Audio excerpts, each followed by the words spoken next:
Hola oyentes de Radio Sefarad y bienvenidos a De Cero a Aleph, Matemáticas y Judaísmo, con Amelia Muñoz García. ¿Qué tal, Amelia? Buenas tardes. Bueno, regresamos de nuevo a este espacio dedicado a las matemáticas para que hables a los oyentes de Alfred Haar, un matemático húngaro nacido en 1885, fallecido en 1933. Destaca por sus conocimientos y su estudio de análisis, derivadas parciales y álgebra, y entre otras cuestiones de las que nos hablas ahora, también llevó a cabo, nos decías, una medida que lleva su nombre y que permite avanzar en topología, ¿no? Efectivamente, en un momento determinado él consigue definir una medida para grupo que lleva su nombre y que prueba que cualquier grupo localmente compacto posee una medida invariante que asigna enteros a todos los conjuntos abiertos. Antes de abordar eso exactamente qué significa, voy a hablar un poco de su infancia. Pues Alfred Haar vive entre 1885 y el 1933, nace a finales del siglo XIX en Budapest. Y bueno, eso significa que la ciudad en aquel momento acababa de ser unificada, uniendo tres ciudades que estaban muy cercanas. Y además recientemente la habían nombrado capital de Hungría. Esto se traduce en que allí surge un ambiente cultural particularmente activo.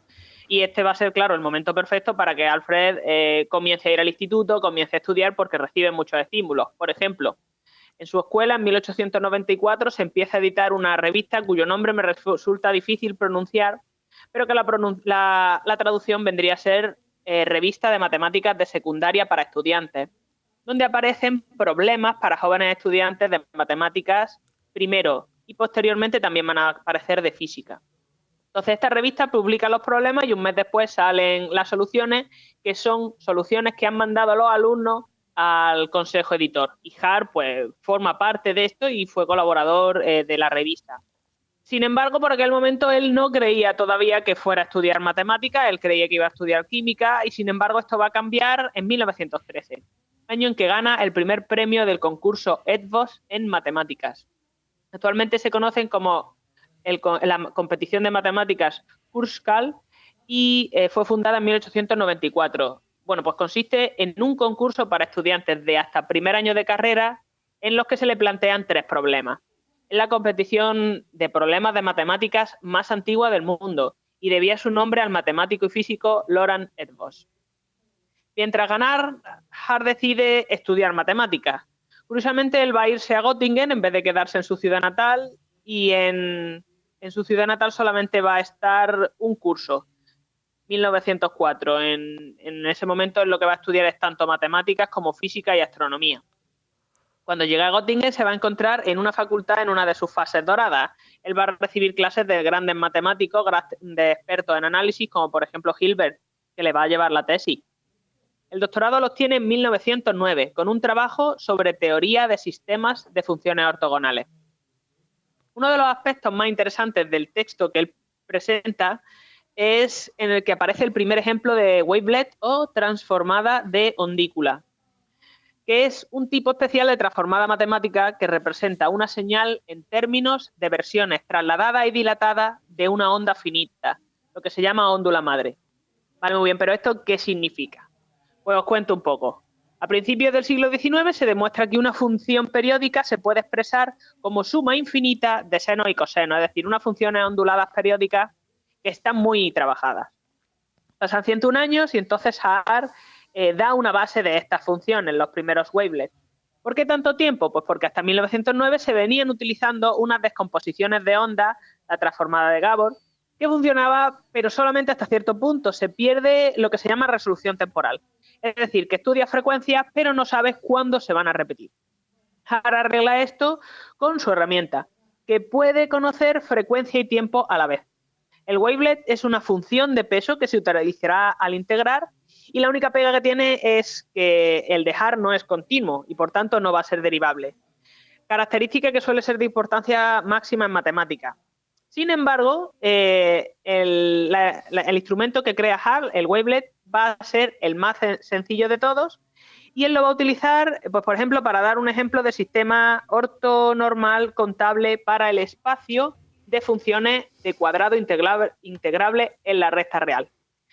Bueno, habrá que esperar a mediados del siglo XX para que se le encuentre a esto utilidad fuera del entorno en el que Hart lo crea, y de hecho hoy en día se emplean para estudiar señales con transiciones repentinas. Por ejemplo, uno está llevando a cabo un monitoreo de una máquina para ver si falla o no, entonces se considera cambio repentino que esté trabajando y de repente corte y deje de trabajar. Y de hecho los de Hart, por no ser derivable, es la herramienta perfecta. Si fuera derivable sería más difícil utilizarlo, no se podría usar. También resulta que, por ejemplo, lo va a utilizar el FBI en 2004 para comprimir su base de datos de huellas. Entonces vemos que es una herramienta totalmente actual. Uh-huh. Mientras presentar su tesis y obtener el doctorado en 1909, va a ser nombrado profesor privado en Göttingen durante 3 años. En 1912 va a volver a Hungría para ocupar un puesto en la Universidad Franz Josef de Kolozsvár como profesor extraordinario. Allí, Kolozsvár actualmente se llama Cluj, por cierto, y no está en Hungría, sino que está en Rumanía. Esto es así porque a partir de un determinado momento, a partir de 1921, se firma el Tratado de Trianon, que pone fin a la guerra entre aliados y Hungría tras la Primera Guerra Mundial. Esto hace que Hungría pierda 1/3 de su territorio después de 1918 y el 30% de su población. Y entre estos territorios y personas va a estar Transilvania, que se va a ir a formar parte de Rumanía. De hecho, los rumanos invaden antes de la firma del Tratado del Territorio y demandan que la facultad, el claustro universitario, jure lealtad a su gobierno, y como deciden no hacerlo, pues los rumanos clausuran la universidad. Eso que se pierden realmente, porque allí estaban trabajando Ritz y Hart, que eran jóvenes matemáticos muy brillantes y que estaban en el pico de su carrera. Entonces, al ser reconocidos como dos de las grandes promesas del análisis a nivel internacional, es un poco llamativo que decidan echarlos para atrás. Y cuando yo hablo de matemáticas, imagínense en el resto de la ciencia. Entonces Hart se pudo quedar, pero decide trasladarse junto con el resto de la universidad a Budapest en 1909. Y allí van a pasar un par de años, pero esto no es sostenible. Budapest ya tenía una facultad de matemáticas.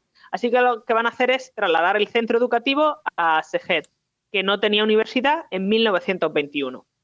En el momento del traslado, el departamento de matemáticas comprendía el seminario de matemáticas, que estaba compuesto por el Instituto de Alta Matemática, el Instituto de Matemáticas Elementales y el Instituto de Física Matemática.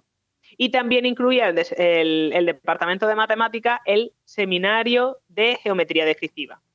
A pesar de los nombres, estamos hablando de 4 personas: de Ritz, de Hart, de Rudolf Ostwey y de Tibor Rado, asistente de Hart. Sin embargo, no tardarían en ponerse mano a la obra para forjar el que acabaría por llamarse el Instituto Bolyai. Comienzan con 3 habitaciones y apenas ningún material bibliográfico, porque en el traslado se habían ido perdiendo cosas, pero poco a poco van a ir ganando terreno. Se hicieron ajustes sobre el personal. Hart y Ritz aceptan a un profesor que era brillante, pero que no era su primera opción, a cubrir un puesto a cambio de que le concedan otra sala. Les comienzan a conceder algo de presupuesto, solo un poco. Cuando llegaron a Szeged no tenían nada. Comienzan, para poder forjar una biblioteca decente, por pedir de vuelta todos los libros que estaban prestados. Y en un momento determinado, Hart, que se llevaba bien con el ministro de Educación, le cuenta lo pobres que están. Entonces, este ministro les va a ayudar de la siguiente manera. Resulta que un parlamentario, Paul Viró, debía dinero al Estado por su reciente título nobiliario. Entonces, lo que hace el ministro es decirle a este hombre: bueno, pues en vez de darle el dinero al Estado, dáselo al departamento de matemáticas. Y así consiguen conseguir un poco de dinero y a la vez que este hombre cancelará su deuda. Y lo que van a hacer es emplearlo en comprar libros y revistas. Consiguen unos 350 volúmenes. Entonces, poco a poco, para finales de la década de 1920, ya sí que cuentan con una biblioteca para estudiantes. Y bueno, cabría preguntarse por qué tanto inconveniente económico. Pues porque el dinero destinado a la educación superior en Hungría escaseaba por aquella época. Llamativo va a ser que a pesar de la cuota que tenían los húngaros de profesores y asistentes a clases universitarios que fueran judíos, el 7% era el máximo en ese momento, cuando se trasladan a Szeged son el 75% el profesorado judío. Por otra parte, durante la década de 1930, la Facultad de Matemáticas, que con tanto trabajo tanto Hart como Ritz estaban cultivando, recibe un nuevo empujón de manos de la casualidad. En 1929, este ministro de Educación, Klesberger, se sienta junto a Richard Courant un grande de las matemáticas en una cena que hay en Alemania. Y lo que va a hacer es ponerle al día, no solamente de lo que se está haciendo en su alma mater, sino de lo que se está haciendo en general. Y menciona en un par de ocasiones, o tres, a Haar y a sus colegas, ya que están contribuyendo mucho al avance del análisis. Como consecuencia, el ministro de Educación consigue aprobar una ampliación del presupuesto, podríamos decir, y se incrementa la financiación y mejoran las condiciones. Ya a partir de entonces sí que tienen una biblioteca universitaria de investigación propiamente dicha. Bueno, ¿qué esto es lo que Haar contribuye? Pues hemos hablado de sus avances en análisis y en general Alfred lo que va a hacer es contribuir en álgebra y teoría de números. Pues teoría analítica de números, teoría de grupos continuos, teoría de Galois, es decir, mucha álgebra. Y también cálculo de variaciones. Su periodo más activo en cálculo de variaciones va a ser entre 1917 y 1919.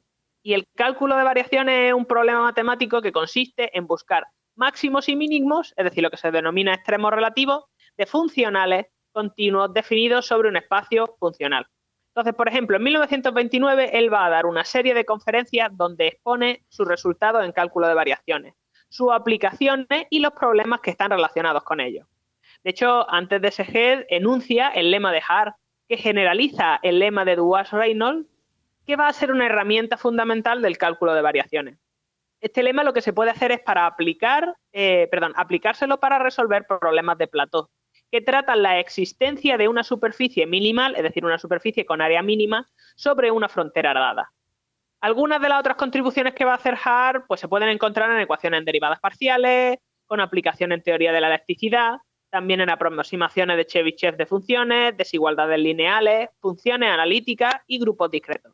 En general va a destacar mucho su trabajo en análisis de grupos, pero en 1932 él va a introducir la llamada medida de Haar, el equivalente a integral de Lebesgue, pero en grupos topológicos localmente compactos. Es curioso porque von Neumann le había dicho que estaba en buenos términos con von Neumann y le había dicho que eso no se podía hacer y sin embargo Haar siguió investigando hasta que lo encontró. El año anterior, 1931, él va a ser elegido miembro de la Academia Húngara de la Ciencia. Y bueno, otra acción que va a llevar a cabo Haar y que merece la pena comentar va a ser la fundación junto con Ritz del Acta Scientiarum Mathematicarum en 1930, una revista matemática perteneciente a la facultad, al Instituto Bolyai, y que va a estar muy bien considerada a nivel mundial y sigue estándolo. Y bueno, va a tardar muy poco en escalar a esos puestos tan altos. El motivo es que como investigadores de prestigio, tanto Haar como Ritz, que eran los coeditores, consiguen convencer a autores de talla mundial para que escriban con ellos. Por ejemplo, von Neumann, Henri Cartan, George Polya, Paul Erdős, Norbert Wiener. Bueno, todos ellos van a publicar en el primer volumen. Entonces eso le da un impulso bastante grande. Esto se suma, además, a ayudar a que la facultad vaya avanzando. Lamentablemente, Haar va a morir joven, va a morir con tan solo 48 años en 1933 de cáncer de estómago. Y si bien hubiera podido contribuir muchísimo más de haber vivido el doble, su huella en Szeged en particular y en Hungría en general es aún palpable. Bueno, Amelia, pues una historia muy interesante, la de Alfred Haar, que has acercado hasta Radio Sefarad para todos los oyentes que se interesan por las matemáticas y el judaísmo, pero fundamentalmente no por esos avances matemáticos que hacen que, como en este caso, lleguen hasta nuestros días para avanzar y para aplicarse en diferentes disciplinas que nos acompañan, ¿no?, a lo largo de nuestra vida. Gracias, como decía Amelia, por acercarnos las matemáticas y hasta una próxima edición de De Cero a Aleph. Gracias a ustedes.